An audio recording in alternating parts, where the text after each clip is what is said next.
redenção, a esperança retornou, graça e paz nos revelou.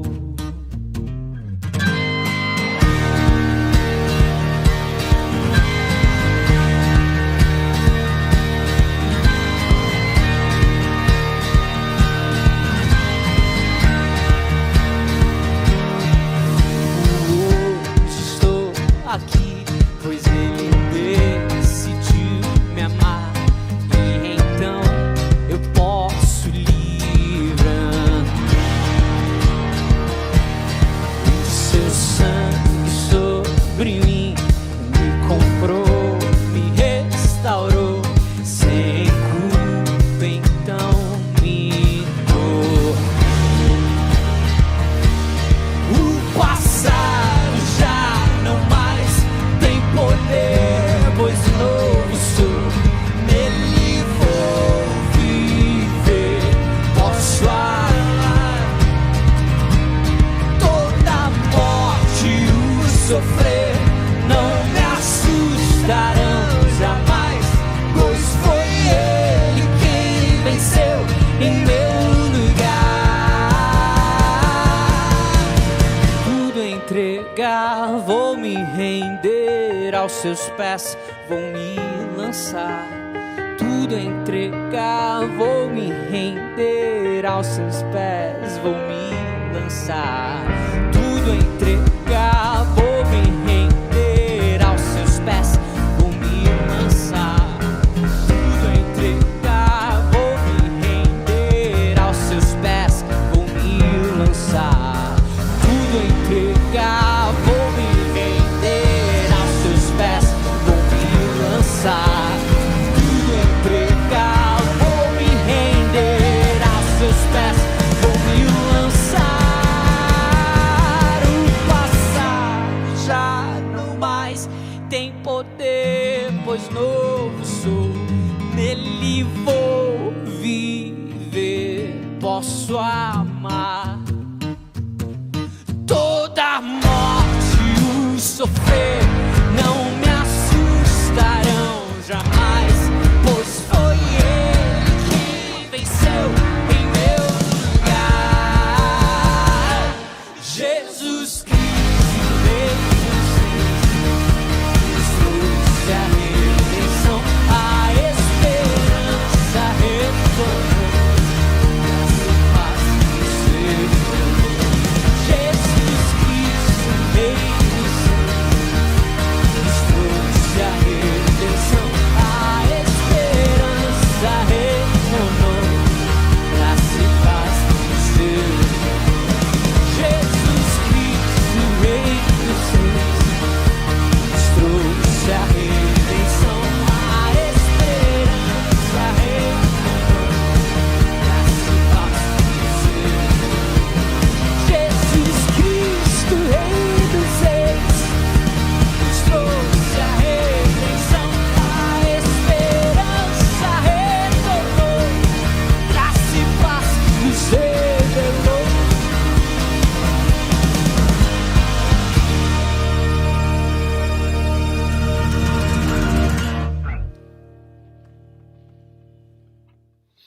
Olá, Igreja da Vila!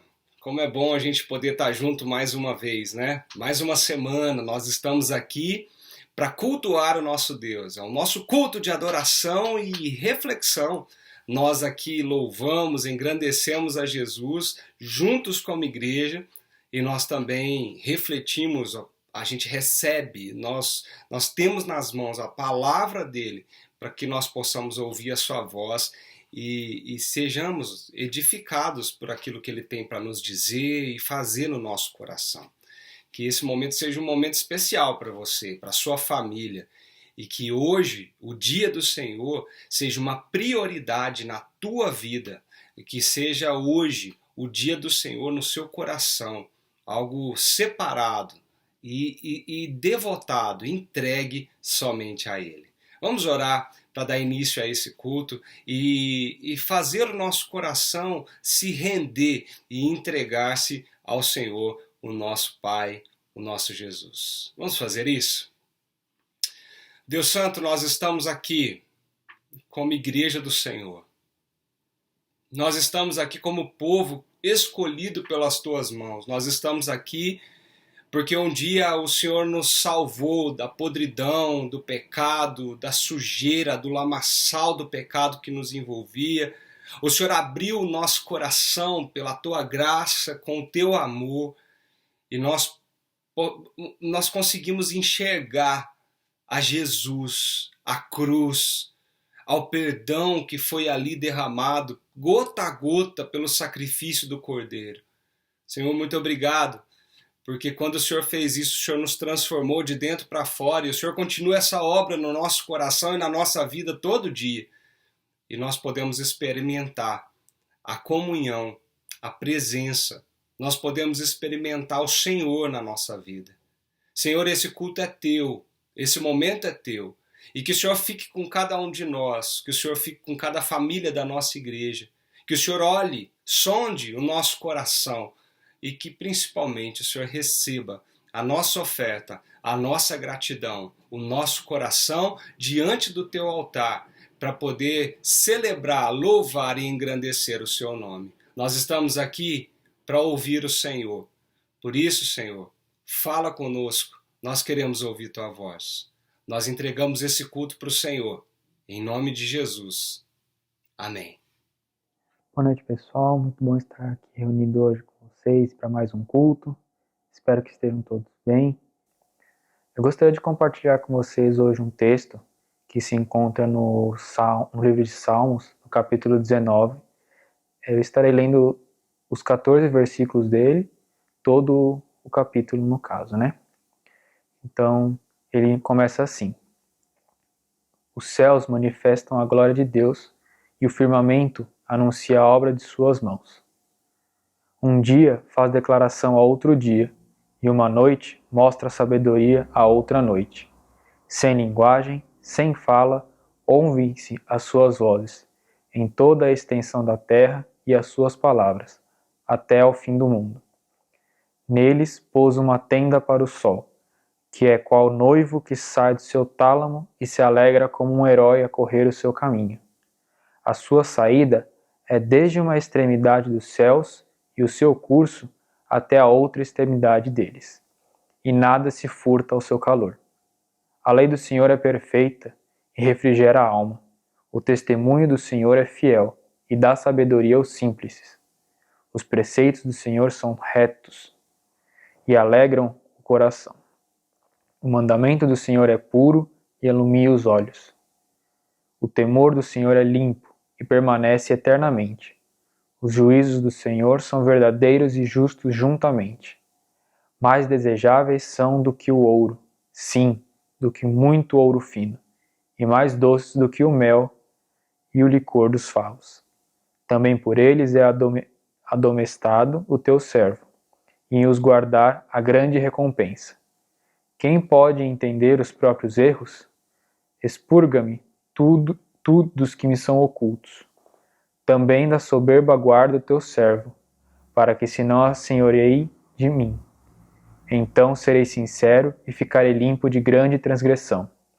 Sejam agradáveis as palavras da minha boca, e a meditação do meu coração perante a tua face, Senhor, rocha minha e libertador meu. Amém.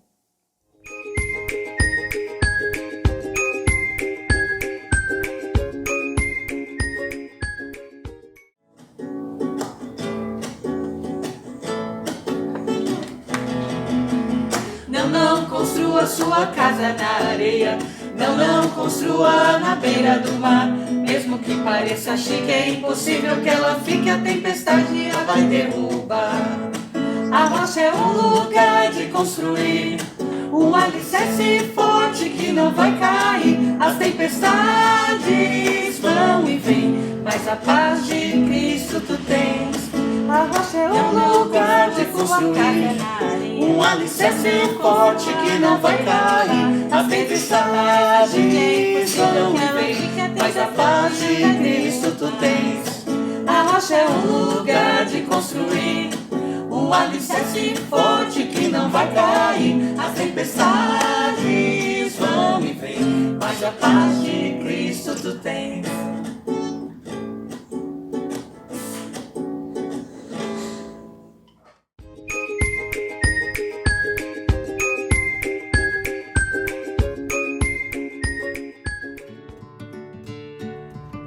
gente, tudo bem? Atualiza a Vila na área para a gente falar de solidariedade.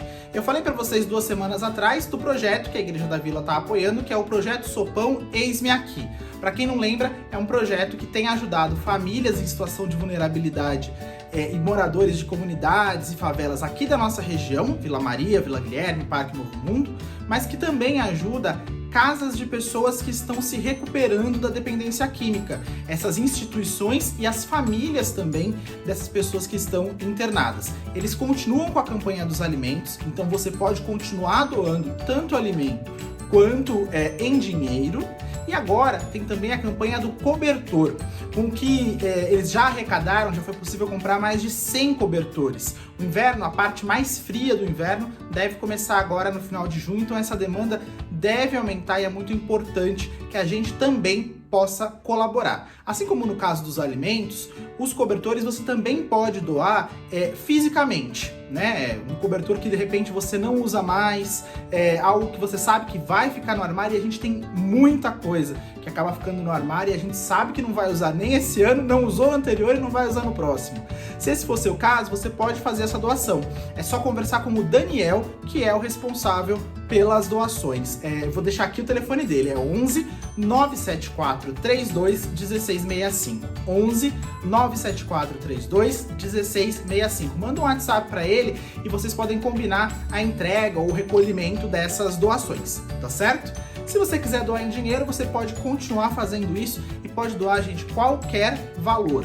Você coloca esse valor na conta da Igreja da Vila com aquele nosso código, 21 centavos, R$2,21, R$5,21, R$10,21. Assim, quando esse valor cai na conta da Igreja da Vila, a gente sabe que ele não é nenhuma outra receita, que ele é destinado a essa doação. Combinado? A gente vai tentar mais uma vez ajudar esses irmãos e eu espero que a gente consiga com a mesma força que a gente conseguiu no mês passado. Tem muita gente precisando e que bacana que esse projeto se tornou um canal para que a gente possa também colaborar na situação dessas pessoas.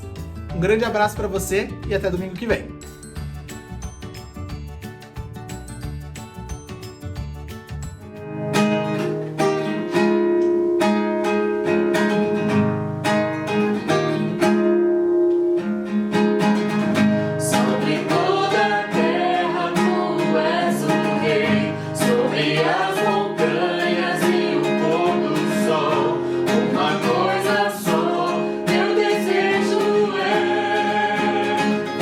Now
Deus sempre fala com a gente, Deus sempre fala com o nosso coração.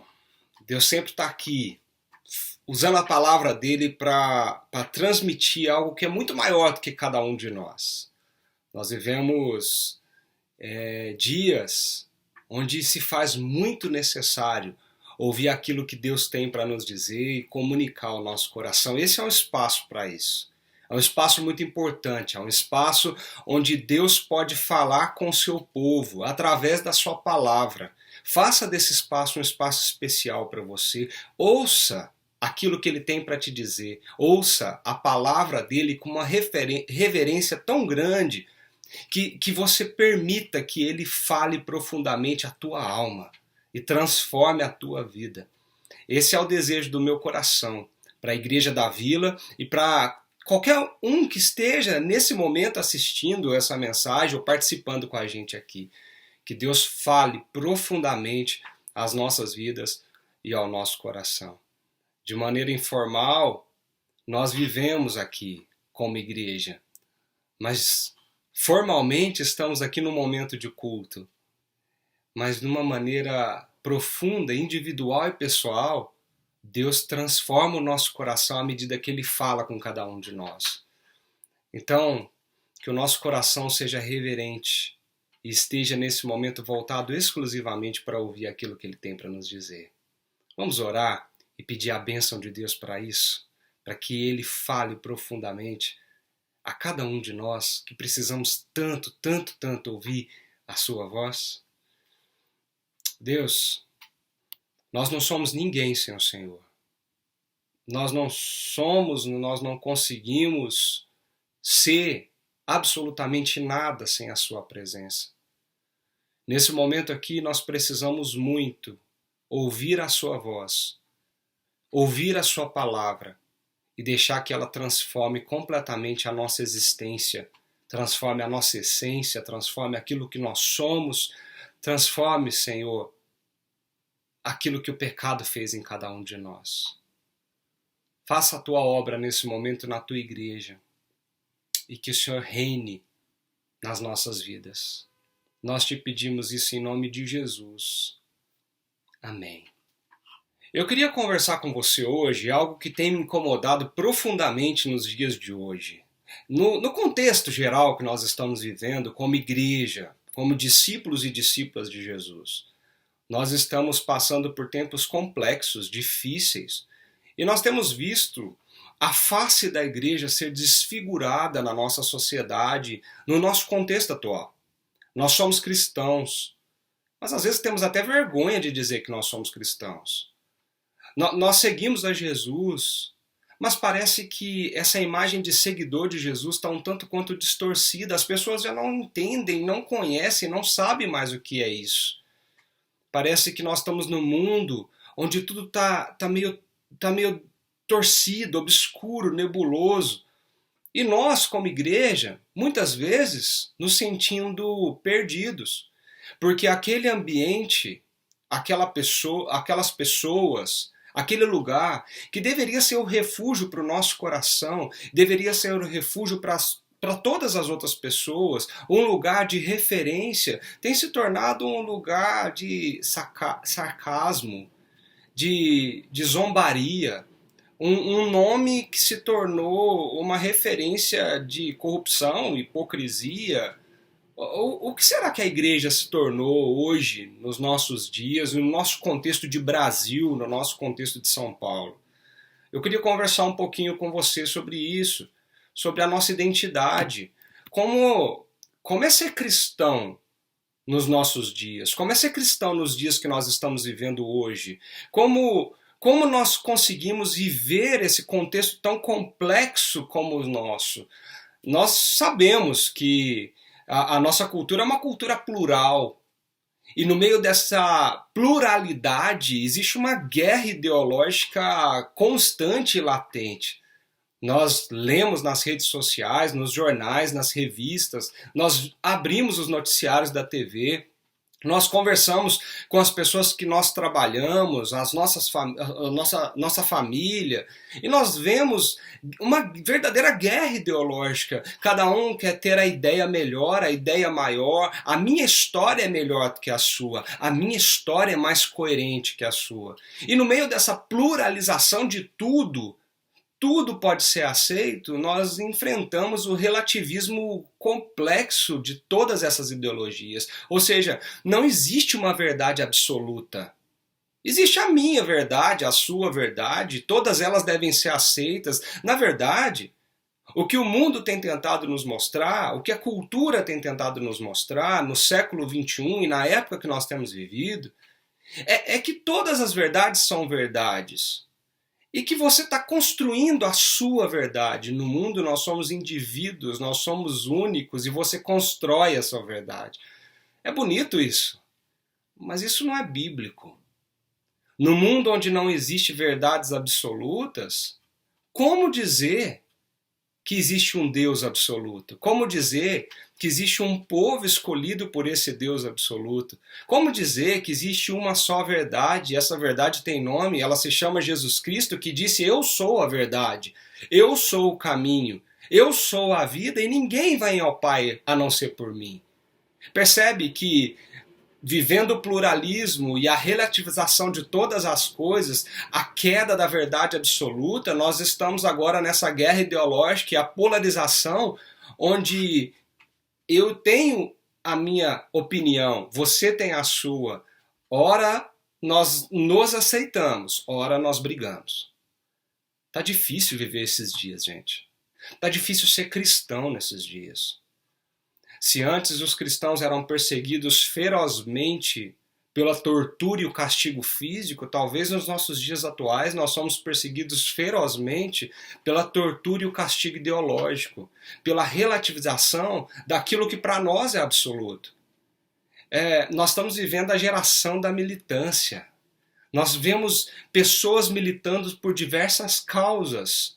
Não que isso seja errado, mas isso também é fruto desse relativismo absoluto, dessa polarização, desse pluralismo. Nós estamos vendo hoje no Brasil a politização da religião, ou talvez a espiritualização da política. Está difícil até mesmo de saber o que nós estamos falando quando nós estamos conversando sobre isso. Porque a igreja e o Estado hoje no nosso país tem se misturado ou não, ou tem se tornado uma figura disforme, complexa. Essa semana eu me assustei com algo que aconteceu na nossa nação. Na quarta-feira, dia 9, durante um debate que houve na Câmara dos Deputados sobre o voto impresso, a reforma eleitoral, o presidente do Tribunal Superior Eleitoral, o Luiz Roberto Barroso, ele disse uma frase muito forte, né, que tem o reflexo nisso tudo que nós estamos conversando. Ele disse assim, tem uma espécie de cristianismo do mal no Brasil. Quando eu me deparei com essa frase do Barroso, eu pensei, poxa vida, um cristianismo do mal. E ele não falou só isso, ele disse assim, existem pessoas que escrevem coisas horríveis. Tem uma espécie de cristianismo no mal do Brasil, uma invocação horrorosa, em que o sujeito fala, em nome de Deus, eu quero que você morra. Em nome de Jesus, eu quero que a sua família seja destruída. Quer dizer, é tão absurdo isso, pessoas totalmente do mal que invocam a religiosidade das pessoas. Gente, a constatação do Barroso quanto à existência de um cristianismo do mal, ela não está de tudo errada. Porque se você fala de cristianismo, esse cristianismo não pode ser do mal. Ou você não entendeu o que é cristianismo, ou o que as pessoas dizem que é cristianismo nunca foi. Só leva o nome. É lamentável isso, que muitos cristãos que se dizem cristãos têm agido na contramão dos ensinos de Jesus e desejando a morte de pessoas, a destruição de famílias, o preconceito, a separação, que é tudo contrário do que Deus nos falou para viver.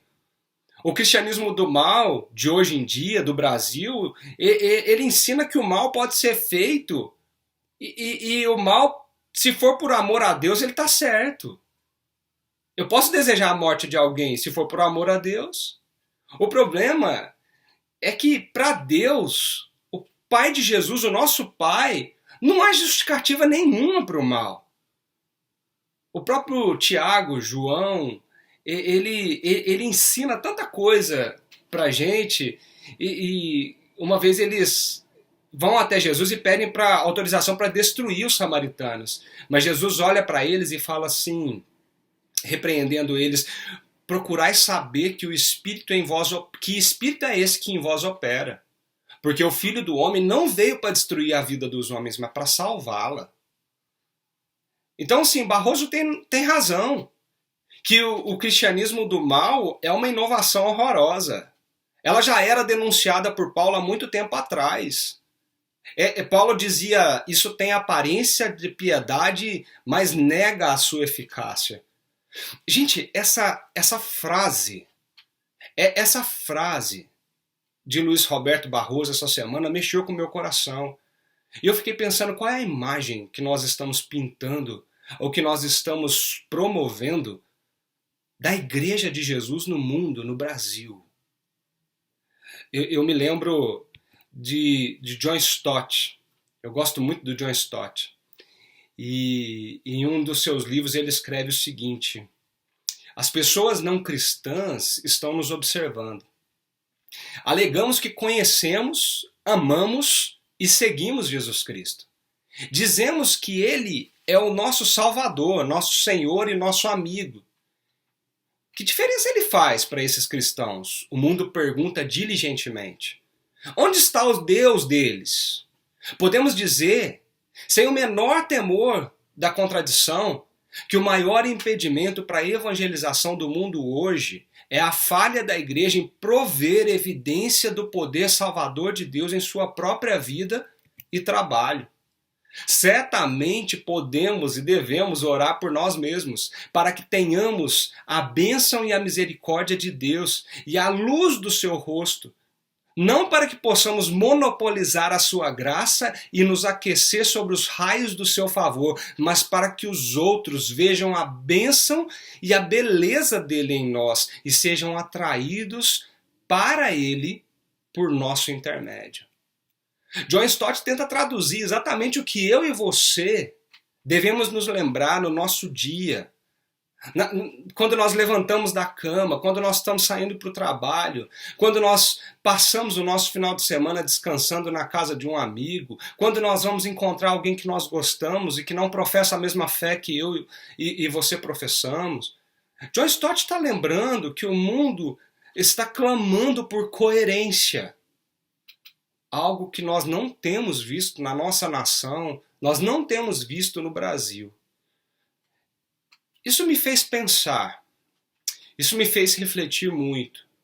Isso me fez olhar para a Bíblia e perguntar, Senhor, o que nós precisamos aprender para desconstruir essa imagem tão terrível que nós mesmos estamos construindo da igreja, porque a culpa disso é nossa. Se isso tudo está acontecendo, a culpa é nossa. Porque nós estamos vivendo uma contradição. Nós estamos falhando em prover evidência do poder salvador de Deus na nossa vida, no nosso trabalho, na nossa rotina, em quem nós somos. Eu perguntei para Deus, o que nós precisamos aprender ou reaprender para viver tudo isso? E eu queria convidar você a olhar para dentro de si, hoje em especial, e perguntar para si mesmo, o que de fato é ser cristão em dias tão complexos como os nossos? O que nos distingue? O que nos torna diferentes? O que deveria nos tornar únicos? O que Deus espera de mim, de você? O que Deus espera da minha família nesse contexto tão polarizado, tão relativizado, tão difícil que nós estamos vivendo? Eu queria que você olhasse para perguntas como essa. Quem somos nós? E para que estamos aqui? Se nós queremos resolver o problema dessa desfiguração do que a igreja tem sido nos nossos dias, nós precisamos primeiro olhar para o nosso coração e responder essa pergunta. Quem somos nós? Para que nós estamos aqui? Qual que é o seu senso de identidade? Qual que é o seu propósito nesse mundo? Porque se você não sabe responder essa pergunta, talvez você não saiba o que é ser cristão nos dias de hoje. Chris White, no seu livro A Missão do Povo de Deus, um livro sensacional, ele fala que a resposta para essas perguntas depende de qual história você pensa que você faz parte. A resposta para essas perguntas depende de qual história você pensa que você faz parte. A gente já conversou um pouquinho aqui sobre o que significa cosmovisão, e cosmovisão é essa grande história da qual nós fazemos parte, nós estamos no meio, nós estamos inseridos. Todos nós vivemos as pequenas histórias das nossas próprias vidas.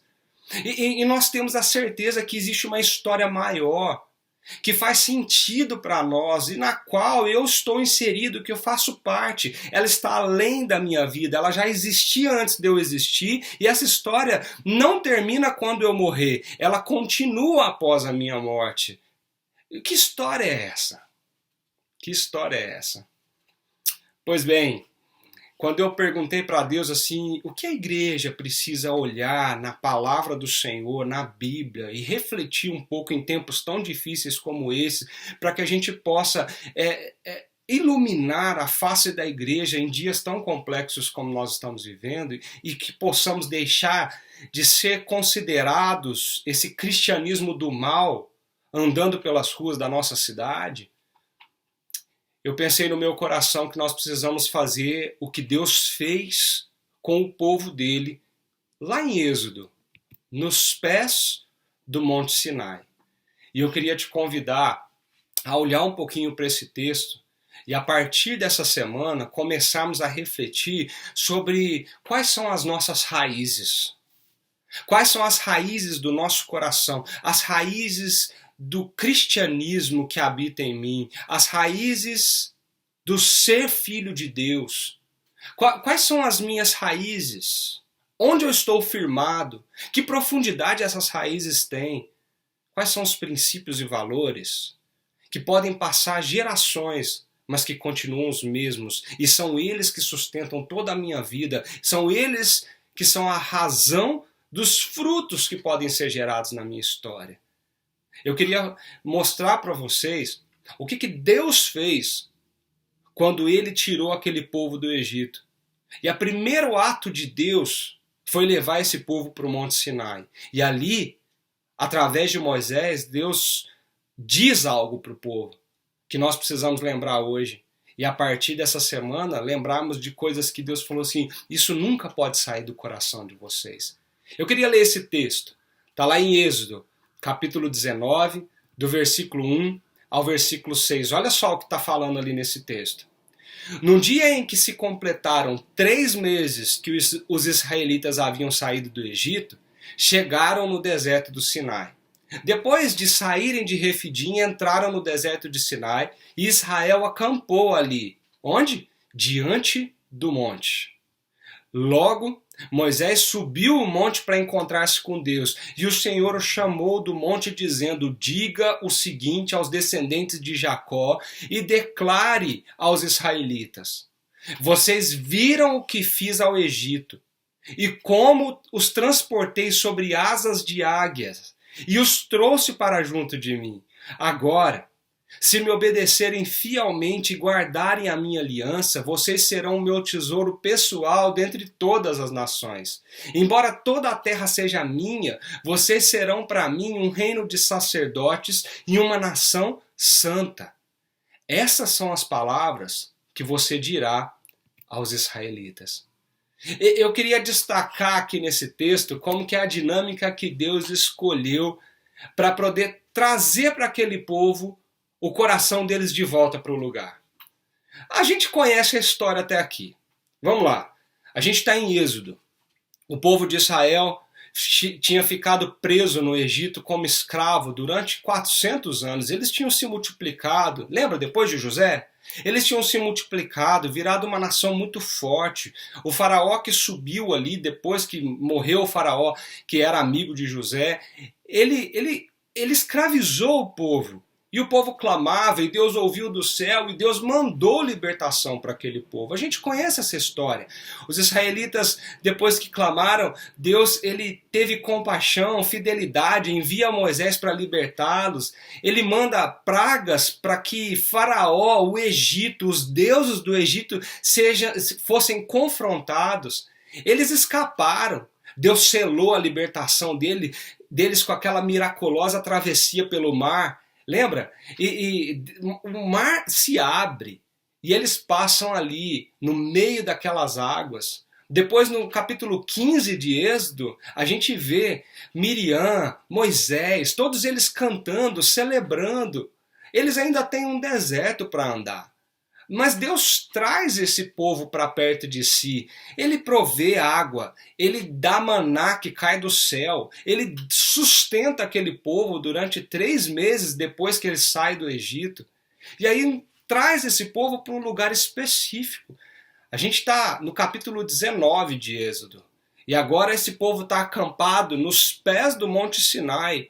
Aquele monte tão santo, tão sagrado, onde Deus manifestou a glória dele, onde era um símbolo da presença de Deus, onde todo aquele que é povo de Deus olha para aquele monte e fala, foi aqui que Deus falou, que Deus trovejou, Deus deu e selou a sua aliança para com o seu povo. Essa é a história. No capítulo 1, no versículo 1, versículo 2, a gente está vendo esse povo acampado no pé do monte, para ouvir algo de Deus. Se você pegar o livro de Êxodo, você vai ver que esse livro se divide em 2 grandes blocos. Moisés escreve esse livro e divide ele claramente em 2 grandes blocos. O primeiro bloco, que vai do capítulo 1 ao capítulo 18, é o êxodo do Egito. É o povo sendo liberto por Deus do Egito. Eles eram escravos, não são mais. Eles estavam sob o domínio de Faraó, mas agora não estão mais. Do capítulo 20 ao capítulo 40, nós vemos claramente Deus estabelecendo uma aliança, um pacto com esse povo. Vocês são meus, vocês são meu povo. Então agora vocês têm um compromisso comigo, porque eu tenho um compromisso, um relacionamento e um compromisso com vocês. E a aliança de Deus é estabelecida ali, diante do Monte Sinai, com os 10 mandamentos e com toda a lei que Deus deu para aquele povo. Mas o que Deus estava fazendo quando fez tudo isso? Além de estabelecer a sua aliança de fidelidade e compromisso com o povo.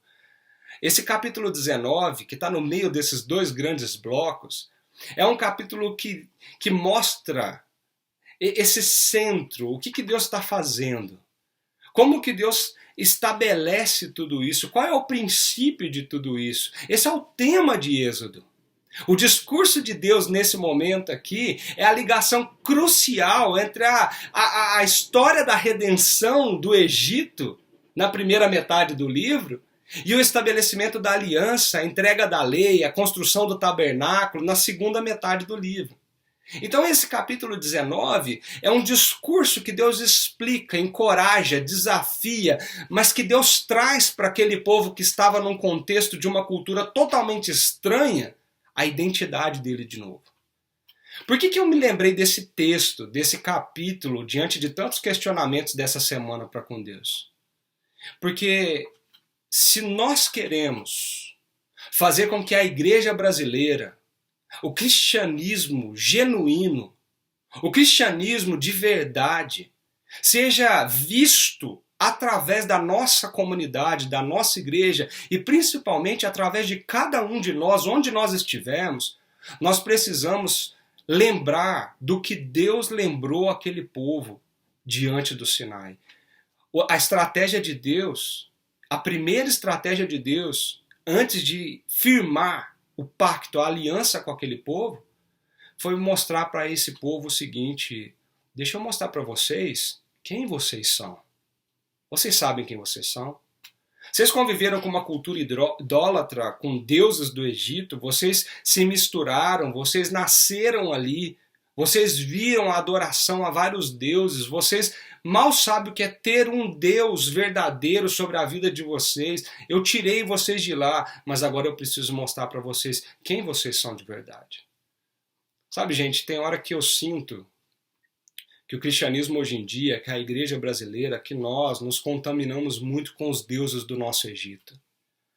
Nós olhamos para o dinheiro e aquilo nos cativa. Aquilo se torna a prioridade absoluta na nossa vida, ele se torna um Deus no nosso coração. E nós vivemos em função de ganhar o nosso dinheiro e ter mais dinheiro. Aquilo se torna um Deus na nossa vida. E não é um Deus verdadeiro, porque só existe Deus, um Deus. De repente a gente olha para o nosso corpo, a insatisfação da nossa vaidade, e nós vivemos a prioridade da beleza, da vaidade. Nós queremos ter o corpo perfeito numa sociedade que valoriza a imagem, numa sociedade que valoriza a publicação o tempo todo de fotos e exposição da nossa vida para que a gente atraia a atenção das pessoas, porque nós queremos likes, nós queremos curtidas. Aquilo se torna o Deus do nosso coração. Nós precisamos chamar a atenção, nós precisamos de luzes, nós precisamos de câmera, nós precisamos ter beleza no nosso corpo. Aquilo se torna um Deus do nosso coração. Nós olhamos para os diplomas pendurados na parede, nós olhamos para as carreiras promissoras que nós podemos ter, nós olhamos o que a carreira promissora pode nos dar: segurança, estabilidade, muitos benefícios e dinheiro na conta bancária, e aquilo se torna a prioridade absoluta da nossa vida. Aquilo se torna um Deus do nosso coração. Vocês percebem o que eu estou falando aqui? O Egito era recheado de deuses. E aquele povo convivia com esses deuses todos os dias, a ponto de se contaminar. Quando Deus liberta aquele povo da escravidão do Egito e coloca aquele povo diante do Monte Sinai, a primeira coisa que Deus faz para corrigir tudo o que estava acontecendo no meio deles é dizer para eles: olha, deixa eu mostrar quem vocês são.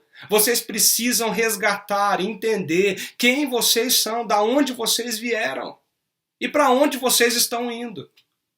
Se nós queremos romper com o cristianismo do mal, como Barroso diz, e evidenciar a vida em Deus e a vida de Deus na nossa vida, nós precisamos romper com os ídolos da nossa cultura, com os ídolos do nosso coração, e precisamos resgatar a nossa identidade. Quais são as nossas raízes? Quais são os princípios e valores que nós não podemos questionar, que nós não podemos negociar na nossa vida, na nossa família e na nossa existência? Nós precisamos disso. E esse texto ele tem muito a nos ensinar. Eu queria destacar aqui, rapidamente, pelo menos 3 coisas que Deus fala para aquele povo diante do Sinai e que tem muito a nos ensinar na perspectiva de entender quem nós somos, o que nós estamos fazendo aqui. Para tudo. Dinheiro não é meu Deus, a beleza, a vaidade não é meu Deus, a carreira profissional não é um Deus na minha vida. Essas coisas todas, poder, status, não são deuses para mim. Então quem eu sou? O que eu estou fazendo aqui? Qual é o meu propósito de vida aqui? Olha só que bonito o que esse texto começa a dizer. No versículo 4, Deus fala assim: Moisés, você vai falar o seguinte para o povo. E o versículo 4 diz assim: vocês viram o que eu fiz ao Egito, e como os transportei sobre asas de águia e os trouxe para junto de mim. Gente, presta atenção nesse versículo. Vocês viram o que eu fiz ao Egito, e como os transportei sobre asas de águia e os trouxe para junto de mim. Primeira coisa que nós precisamos fazer, e que Deus mostra isso, evidencia isso para o povo de Israel, é que nós precisamos perceber a graça de Deus na nossa história, e numa história que está além da nossa história. Deus começa dizendo para aquele povo, para ressaltar a identidade deles, o seguinte: vocês viram o que eu fiz. Lembra do que eu fiz? Parece meio óbvio, sim. Sim, era uma lembrança recente para aquele povo. Fazia 3 meses só que eles tinham saído da escravidão do Egito. Eles eram uma minoria étnica ali, suportando um genocídio sistemático patrocinado pelo governo egípcio. Mas agora, Eles estão completamente livres, eles estão libertos, eles agora podem constituir uma sociedade, uma nação, um povo, um país. Eles estão livres para isso. Eles estão cansados, talvez com os pés doloridos de tanto caminhar no deserto. Eles creem na promessa da terra que Deus iria dar para eles, mas eles ainda estão confusos, eles não sabem quando isso tudo vai chegar. Quem sabe já estão enjoados um pouquinho do maná que caía do céu, mas estão livres. Eles estão livres dos deuses egípcios, eles estão livres do Egito, eles estão livres da opressão do faraó, eles estão livres para viver a realidade, a coerência da vida que Deus tinha para eles. Tudo isso porque Deus toma a iniciativa de buscar ele onde eles estavam. Lembra? Vocês viram o que eu fiz? A primeira grande lição que a gente tem aqui, quando a gente quer lembrar um pouquinho de quem nós somos, é lembrar quem Deus é e o que ele fez na nossa história. Deus começa falando para aquele povo, olha para quem eu sou, olha para o que eu fiz, olha para o que está acontecendo na vida de vocês, porque fui eu que saí do meu lugar e fui até vocês, fui eu que fui até vocês libertar vocês, então lembrem de quem eu sou, lembrem do que eu fiz. Vocês viram isso? E ele usa uma metáfora muito bonita para falar com o povo ali. Deus fala assim, eu os transportei sobre asas de águia. Gente, que coisa linda isso! Porque a imagem que Deus usa para poder falar com o povo e resgatar a identidade desse povo é dizendo para eles que Deus era como uma águia mãe que cuida dos seus filhotes. Uma águia mãe que abre as suas asas e transporta os seus filhotes dos lugares perigosos para os lugares seguros. A águia cuida dos seus filhotes e às vezes ela transporta cada um dos seus filhotes para um lugar mais seguro. E ela cobre os seus filhotes com as suas águias para que eles fiquem aquecidos, fiquem protegidos e que nem o mal possa chegar até eles. Deus usa essa imagem, a imagem da criação dele para dizer para o seu povo, eu sou o Deus de vocês, que transportou vocês como uma águia faz com o seu filhote, protegendo vocês e trazendo vocês para perto de mim. Gente, às vezes a águia chega no seu ninho, ela agita o seu ninho para espantar qualquer tipo de animal feroz. Ela voa sobre os seus filhotes, ela abre as suas asas, ela pega eles, carrega eles. Essa é uma imagem da graça de Deus como uma mãe que cuida dos seus filhos. Durante os momentos que nós estamos vulneráveis, que nós somos fracos, frágeis. Pensa no que Deus está falando para aquele povo. Deus é aquele cujas asas estão sempre disponíveis para o refúgio na hora do ataque, para o abrigo dos elementos mais destrutivos do meio ambiente, para os deuses que tentam tragar o nosso coração. Ele está levantando as suas asas. E ele diz para aquele povo, fui eu que transportei vocês, fui eu que carreguei vocês, fui eu que fiz isso por vocês. Gente, o que aquele povo fez para contribuir para a sua salvação? O que os israelitas contribuíram para ser libertos? Eles lutaram para sair, teve uma grande batalha? Não. Eles correram para fora e fugiram? Não. Eles não fizeram nada. Eles não contribuíram por nada porque a salvação deles veio de Deus, assim como a nossa vida também. Nós precisamos lembrar que essa imagem ela é verdade para nós. Deus é essa águia que abre as suas asas e nós somos transportados, somos carregados. Ele veio até nós. Nós estamos aqui porque Ele nos chamou primeiro, porque Ele nos amou primeiro. A Bíblia fala isso. Pensa na tua história. Pensa em quem você é, pensa em quem Deus é para você. Nós não podemos perder isso de vista, porque o dia que esquecermos quem Deus é e o que Ele fez por nós, nós nos renderemos às vaidades e aos deuses da nossa cultura. O dinheiro vai ser mais importante, a carreira vai ser mais importante, o lazer vai ser mais importante, as coisas prazerosas aos nossos olhos vão ser mais importantes e Deus vai ser deixado de escanteio, Ele deixa de ser prioridade porque você se esqueceu do que Ele fez por você. Pensa nisso. Deus olha para Israel e fala assim, como uma águia, eu fui e busquei vocês, e eu trouxe vocês para junto de mim. Eu trouxe vocês de volta.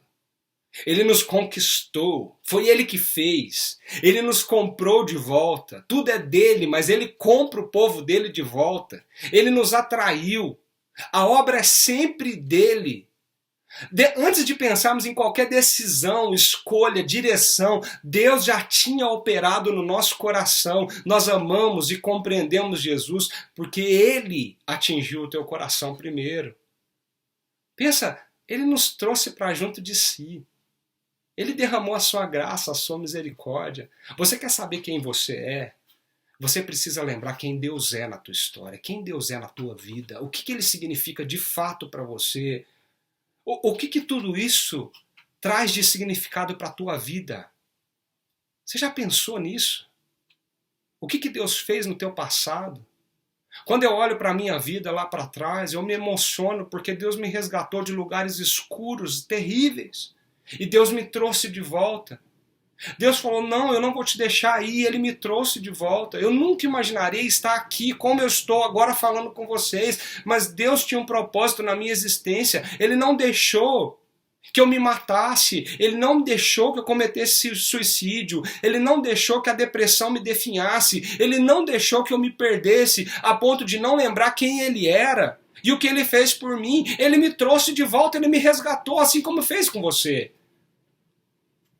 Deus te protegeu como uma asa, com asas como águia. Protegem os seus filhotes. E é por isso que quando a gente quer entender quem nós somos de verdade, nós precisamos entender que Deus nós servimos. Nós servimos o Deus que se revelou no Monte Sinai, o Deus que se revelou na cruz do madeiro, o Deus que veio até aqui à terra, fez milagres, implantou o seu reino, morreu por mim e por você, ressuscitou no terceiro dia e disse que vai voltar para nos buscar, mas que disse que estaria conosco todos os dias da nossa vida. É esse o nosso Deus? Ou o nosso Deus é a carreira, o trabalho, o dinheiro, a vaidade, o lazer? Você precisa primeiro no teu coração, antes de qualquer outra coisa, para que você não seja do cristianismo do mal, você precisa responder no seu coração. Quem é o Deus que você serve? E o que Ele fez por você na tua história? Tem uma segunda coisa que Deus fala para Moisés dizer àquele povo, que também é muito forte e é muito desafiador para os nossos dias. Olha só o versículo 5. Ele não somente aponta para o que Deus fez no passado, mas agora ele aponta para o que Deus está fazendo no futuro. E a gente pode perceber a graça de Deus no amanhã. Não somente no ontem, mas no amanhã. Olha o versículo 5 aqui que fala: vocês serão o meu tesouro pessoal dentre todas as nações, embora toda a terra seja minha. Vocês serão o meu tesouro pessoal dentre todas as nações, embora toda a terra seja minha. Olha que palavra forte que ele está usando aqui. Deus está usando aqui.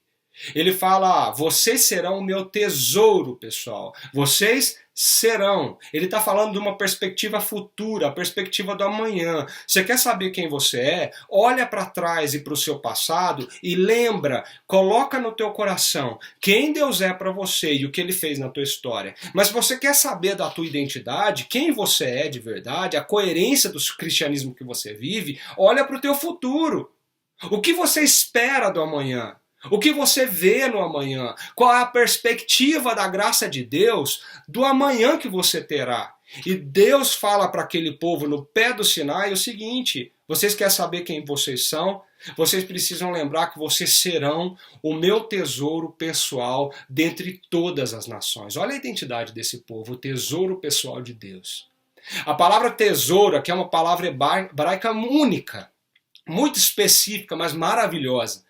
A palavra tesouro aqui significa uma riqueza particular de um grande rei. Naquela época, os monarcas absolutos, eles possuíam tudo.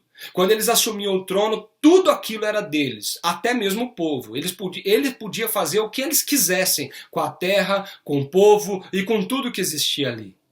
Mas existiam algumas coisas que eles carregavam consigo para dentro do seu quarto. Era o chamado tesouro pessoal do rei.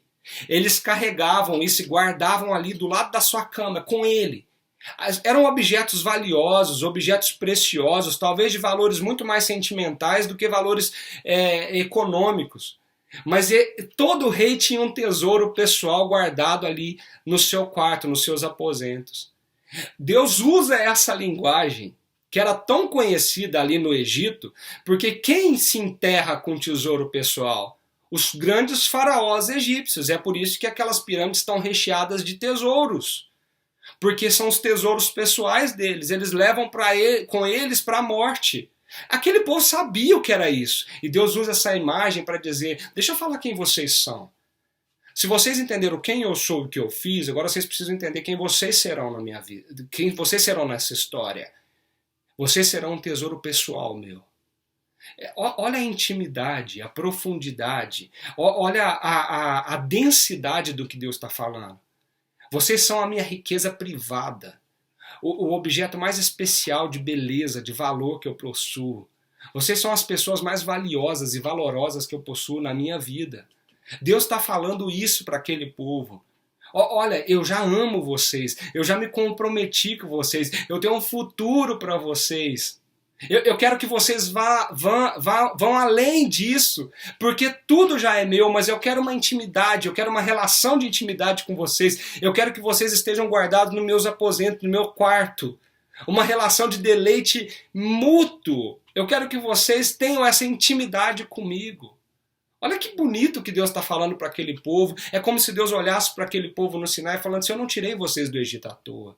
Eu tirei vocês do Egito para mostrar para vocês que vocês são algo muito valiosos para mim. Vocês têm muito valor para mim. É por isso que eu fiz o que fiz. Mas ele não deixa a palavra dele por aí, porque ele fala assim, mas eu quero que vocês lembrem de uma coisa. Vocês são o meu tesouro especial, mas toda a terra é minha. Eu tenho um plano além disso. Eu tenho algo que vai além disso. Só os israelitas estavam ouvindo essas palavras ali no pé do Sinai. Era só eles que ouviam o que Deus estava falando. Mas eles haviam sido resgatados, alimentados, eles haviam sido protegidos, trazidos para esse lugar. Mas quando Deus olha para eles, para dizer para eles o que será o futuro deles, para que eles tenham um resgate da sua identidade, Deus fala para eles que eles eram alguém, um povo muito valioso, um tesouro que Deus guardava no lugar mais secreto lá da sua habitação. Mas que toda a terra era dele. Sabe o que isso significa, gente? Que o futuro, ele ia além de simplesmente a nação de Israel. A história ainda continua e Deus ainda faria aquilo que ele disse para Abraão em Gênesis capítulo 12. Através de vocês, todas as nações da terra serão abençoadas. Através de vocês, a bênção da minha aliança, do meu compromisso, chegará até todas as nações da terra. Pensa nisso, gente. Toda a terra é minha. O empreendimento de Deus não estava inacabado, não estava completo. Não é porque ele tirou aquele povo e trouxe para o Sinai que pronto, a obra de Deus se encerrou ali. Não tinha muita coisa pela frente. Sabe que isso me lembra e que isso me faz pensar quando eu estou pensando na identidade e na nossa vida? É que uma vez que nós lembramos quem Deus é para nós, o que Ele fez, na nossa história, nós precisamos olhar para o nosso futuro e ter claramente em nosso coração que nós somos sim algo de muito valor para Deus. Jesus veio aqui e se entregou naquela cruz por mim e por você. Ele deu a vida dele por nós. Isso é muito valioso. Deus nos ama muito. Ama tanto que ele nos transforma para romper todos os efeitos do pecado na nossa vida e na nossa história. Mas ele tem um futuro. Essa história não acabou aqui. Tem muita gente de muitas nações, de muitos povos para chegar a essa aliança e fazer parte dessa comunidade, a igreja de Jesus na terra. E através de nós essa bênção se espalhará pela terra. A história não acabou e nós fazemos parte dela. Nós precisamos perceber a graça de Deus no amanhã, porque é através de mim, é através de você que Ele está operacionalizando tudo isso. Nós nos perdemos enquanto cristãos quando nós nos esquecemos que a história de Deus ela está sendo operacionalizada no mundo através das nossas vidas. É através de você, sentado no metrô, indo para o seu trabalho, que Deus está espalhando a luz dele por onde você passa. É através de você, no seu trabalho, na sua casa, no seu condomínio, que Deus está trabalhando no coração das pessoas que estão próximos. É através de você que Ele espalha o abraço, o amor, que Ele espalha o acolhimento. Quando nós vivemos algo que é totalmente diferente disso, sabe o que nós estamos fazendo? Nós estamos saindo do pé do Sinai, estamos voltando para o Egito, para os deuses do Egito, e nós estamos dizendo nós queremos ficar lá, porque lá nós vivemos do jeito que nós queremos, escravos do faraó, mas com os deuses que nós escolhemos. Nós precisamos tomar muito cuidado com isso, porque quem nós somos? Para que nós estamos aqui? Nós somos um povo a quem Deus redimiu da escravidão do pecado e por meio do qual Deus está trabalhando para trazer bênção para muita gente. Para muita gente. Mas esse texto tem uma frase muito forte que eu queria trazer para vocês, porque esse texto tem um versículo que fala assim, que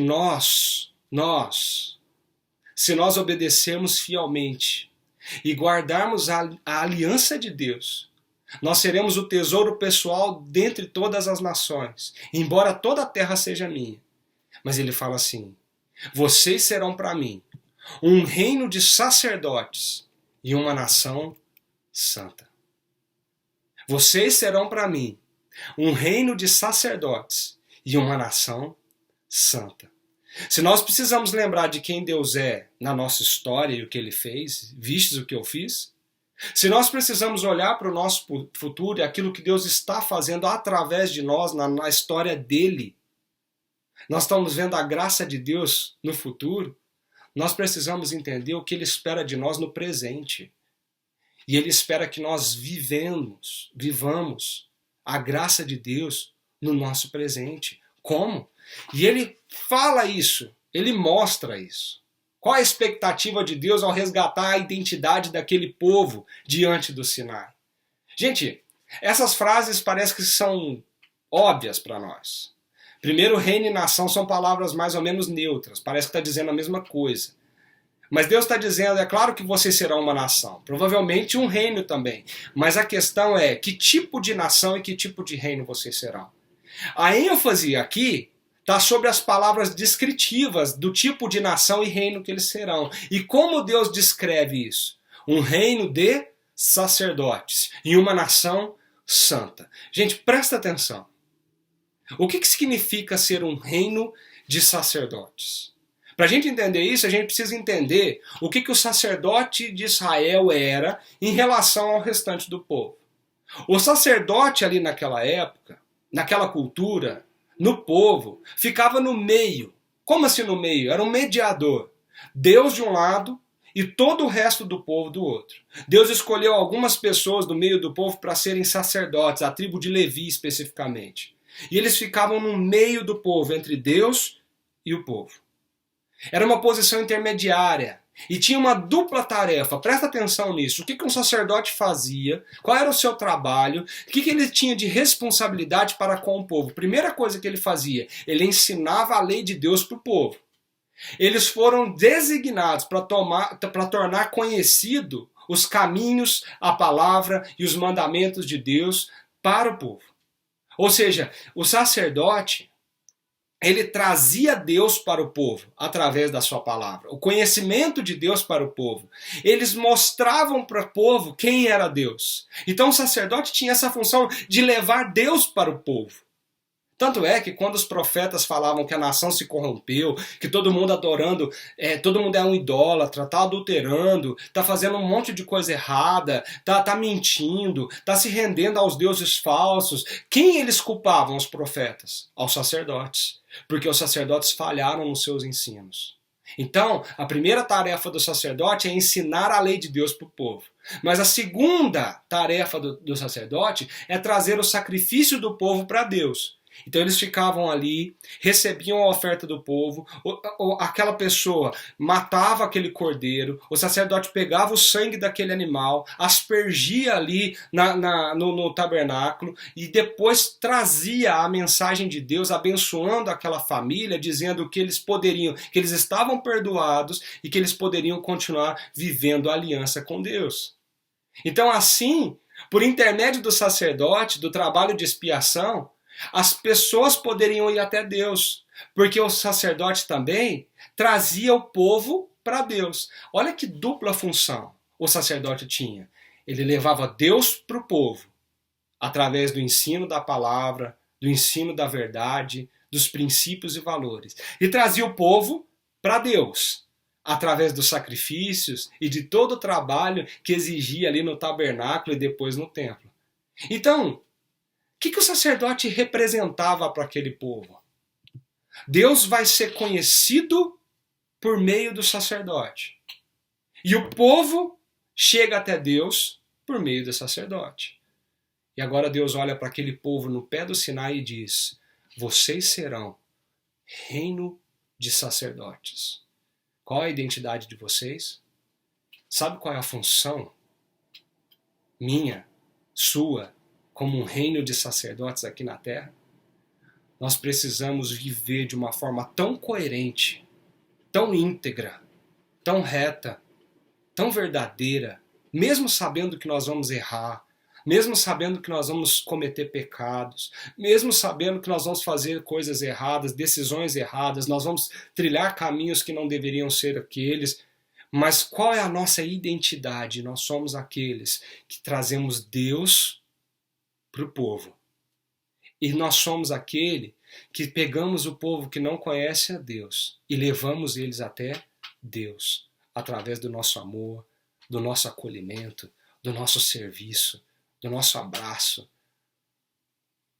O cristianismo genuíno, verdadeiro, entende que nós somos chamados para ser uma nação de sacerdotes, um reino de sacerdotes, que tem dupla função: levar Deus para o povo, com a nossa vida, com o nosso exemplo, com as nossas palavras, com a nossa integridade, com a nossa relevância, com os nossos princípios, com os nossos valores, mas também trazer o povo que está longe, o povo que está perdido, o povo que não sabe o que será do amanhã, para essa esperança que nós temos em Deus e para aquilo que o Evangelho promete para cada um de nós, a paz que excede todo entendimento e o futuro eterno com Deus, a esperança que nunca morre, porque Jesus já conquistou na cruz. Eu e você, nós somos chamados pela nossa identidade com Deus para vivermos um reino de sacerdotes aqui na terra, independente se você é um médico, um advogado, um enfermeiro, um professor, ou se você se identifica aqui pela tua profissão ou não.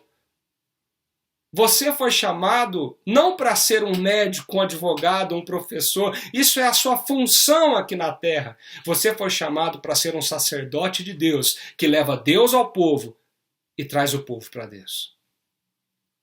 Percebe quem nós somos? Mas ele ainda fala: vocês serão uma nação santa. A palavra santo aqui quer dizer distinto, separado. Não é vocês serão uma nação religiosa. Gente, presta atenção nisso. Vocês serão uma nação que não cometerão pecados. Vocês serão uma nação que não falharão. Vocês serão uma nação que não errarão. Não é isso que Deus está falando.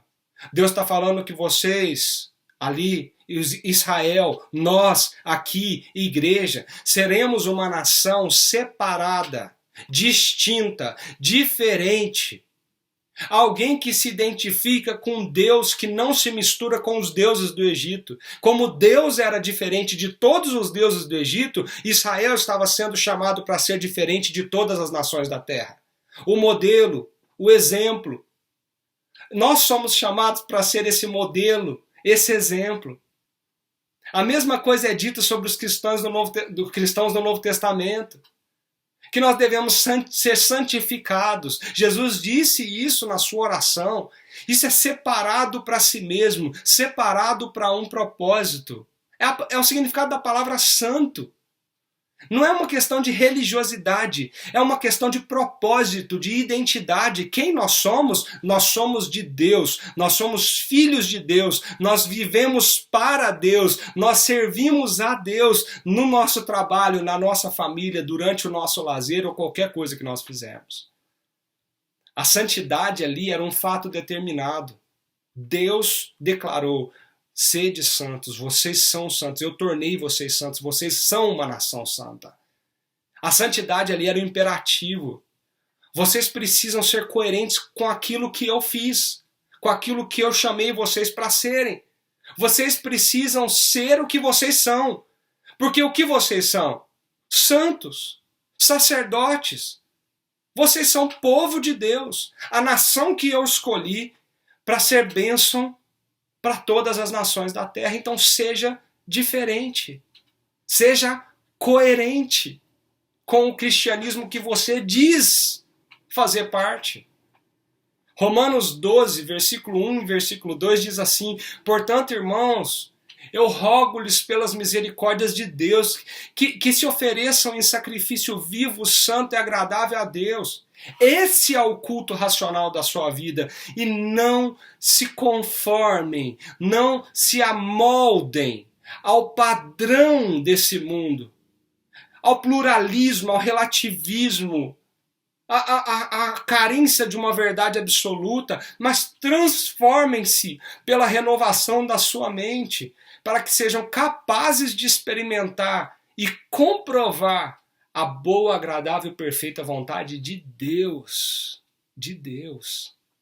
O que Deus está dizendo para aquele povo no pé do Sinai é: vivam a coerência para a qual eu chamei vocês para viver. Vivam a vida que eu quero que vocês vivam, porque essa vida vai trazer para vocês bênçãos e bênçãos sem medidas. Eu disse a Abraão que ele seria, a partir dele, uma nação seria bênção para todo mundo. Essa nação é você. Meu amigo, minha amiga, Igreja da Vila, nós fazemos parte desse povo. Nós fazemos parte daqueles que Deus escolheu e chamou para representá-lo aqui na terra, sendo sacerdote dele, separado, distinto, santo e vivendo uma vida coerente com aquilo que nós afirmamos ser. É muito fácil dizer que nós somos seguidores de Jesus, mas de nada adianta dizermos que somos seguidores de Jesus se nós não vivermos isso na prática. De nada adianta dizermos que nós somos cristãos se nós não vivemos isso no nosso dia a dia. É essa falta de coerência na nossa identidade, na nossa prática, que tem feito pessoas, como Barroso declarar: existe hoje um cristianismo do mal, que afirma coisas horrorosas e que, em nome de Deus, pedem por coisas absurdas. Sabe por quê? Porque nós estamos nos perdendo em meio àquilo que nós somos e o propósito de Deus para a nossa história e para a nossa vida. Que era exatamente o que Deus estava resgatando com aquele povo nos pés do Sinai. E é engraçado porque o versículo 5 fala assim: agora, se vocês me obedecerem fielmente e guardarem a minha aliança, vocês vão experimentar o que eu quero para vocês. Vocês serão o meu tesouro particular. Vocês serão nação santa, um reino de sacerdotes. E a obediência, ela não é o start de tudo isso. A obediência, ela é fruto do que Deus já fez no nosso coração. Ele já nos tirou do Egito. Então agora, a coerência maior na nossa vida é viver os princípios e valores dele, porque essa é a nova vida que ele tem para nós. Nós fomos libertos de tudo aquilo. Para viver o quê? Para viver segundo o nosso Senhor e o nosso Rei, Jesus Cristo. E é por isso que essa obediência agora flui da nossa vida em um estilo de vida que responde à graça que nos alcançou. Nós já fomos tirados da escravidão do pecado para viver uma vida de santidade como sacerdotes, representantes de Deus, onde é que nós estivermos. Eu queria terminar essa reflexão profunda, mas muito importante, com uma frase do Stott também. E ele diz assim: não basta possuir uma Bíblia, amar a Bíblia, estudar a Bíblia, conhecer a Bíblia. Nós precisamos nos perguntar: será que o Cristo da Bíblia é o centro das nossas vidas? O que Stott está dizendo aqui, que é o que nós devemos pensar aqui agora, é: será que existe coerência com aquilo que nós afirmamos ser e aquilo que nós de fato somos? Se você se denomina cristão, pequeno Cristo, porque você entendeu que Deus veio e entrou na nossa história, porque nós estávamos escravos no Egito, perdidos em nossos pecados, nossos delitos, mortos sem direção, mas Ele veio, entrou na nossa história, Ele foi pagar o preço que eu e você merecíamos, o preço de morte.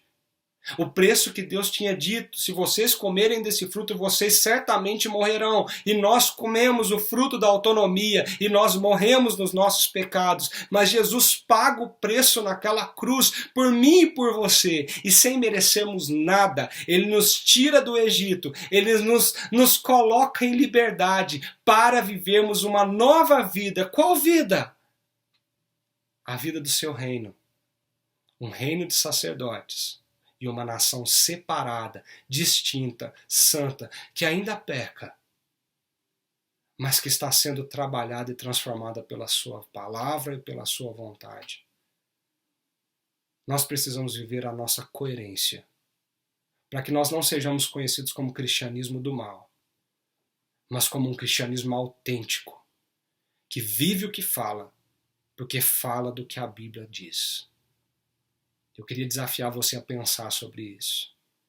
E diante disso, a partir das próximas semanas, nós vamos conversar um pouquinho. Quais são esses princípios? Quais são esses valores? Quais são essas raízes que Deus, ali do Sinai, disse para aquele povo, depois de resgatar a sua identidade, e disse para eles: agora eu vou ensinar vocês coisas que vocês não negociam. E que daqui para frente, se vocês viverem assim, vocês serão essa nação de sacerdotes, um reino santo, separado e escolhido para mim. E vocês serão abençoados e serão bênçãos para as demais nações. Então, a partir das próximas semanas, nós vamos tentar olhar para a Bíblia, olhar essa coerência que Deus espera de nós. E o quanto nós temos vivido perto ou longe disso. Mas pelo menos aprenderemos quais são as raízes que nós nunca negociaremos e que são responsáveis para que essa árvore cresça, floresça e dê muitos frutos. Que Deus possa falar muito ao seu coração, mas que antes de tudo isso acontecer, você pense: quem é você? Que tipo de cristianismo você tem vivido? Qual é o propósito da tua vida na história? Vamos orar e vamos pedir a bênção de Deus sobre nós. Senhor, a sua palavra é linda, a sua palavra é maravilhosa e nós queremos agradecer muito porque a sua palavra fala profundamente ao nosso coração. Se no contexto que nós estamos vivendo e no mundo que nós estamos vivendo, nós estamos sendo questionados pela falta de coerência da nossa identidade com a nossa prática, nós precisamos voltar para a tua palavra e aprender isso como nós fizemos aqui hoje. E eu queria pedir em nome de Jesus que o Senhor nos ajude. Que o Senhor nos ajude, Senhor, ao primeiro passo dessa jornada. Como o Senhor trouxe aquele povo para os pés do Sinai, e o Senhor trouxe aquele povo ali naquele monte, e disse para aquele povo, primeiramente, prioritariamente, lembrem de quem vocês são. Qual é a identidade de vocês? Quem é o Deus de vocês? O que Ele fez? E para que eu estou chamando para que vocês sejam? Qual é o futuro de vocês? Deus, que nós possamos hoje refletir sobre isso e pensar e repensar quais têm sido as nossas atitudes, a nossa ação, a nossa vida coerente com aquilo que a gente disse. Não permita, Pai, que a gente viva um cristianismo fajuto, um cristianismo de mentira, um cristianismo nominal, um cristianismo de fachada, onde nós levamos Cristo no peito, no nome, mas não na vida, na prática, nas atitudes, nas palavras. Senhor, nos ajuda a compreender quais são as raízes que nos manterão firmes e em pé diante de contextos tão complexos como esse. E para isso, Senhor, nós agradecemos por esse momento que nós tivemos aqui como igreja e nós pedimos a Tua bênção. Nós pedimos a bênção do Senhor sobre as nossas vidas. Que a graça do nosso Senhor, o nosso Salvador Jesus Cristo, o amor de Deus, o nosso Pai, e a presença, a capacitação do Espírito Santo esteja sobre as nossas vidas, para que nós possamos ser coerentes com o nome que nós carregamos no peito, para que nós possamos viver um cristianismo autêntico, sermos sal e luz para esse mundo. Em nome de Jesus. Amém. Que Deus abençoe muito a sua semana. Que Deus abençoe muito a sua vida. Se por um acaso esse assunto mexeu com o teu coração, se por um acaso essa mensagem falou profundamente contigo, eu queria te convidar a 2 desafios. Primeiro, participe dos nossos pequenos grupos durante a semana. Eu tenho certeza que você tem muito para nos abençoar e você também será abençoado naquele espaço de comunhão, reflexão e oração. Terça, quarta e quinta-feira às 8 horas, você está mais que convidado. Ali também é um espaço seu. E segundo, se você por um acaso quiser bater um papo, conversar comigo durante a semana, em algum momento especial, falar um pouco do choque que essa mensagem teve para você, eu estou à sua disposição. Manda uma mensagem para mim no meu WhatsApp, vai ser um prazer a gente sentar, conversar e orarmos juntos sobre essa mensagem, sobre esse tema dessa nova série de mensagens que é tão relevante e tão importante para a nossa vida. Que Deus abençoe muito você. Fica com Deus e uma boa semana.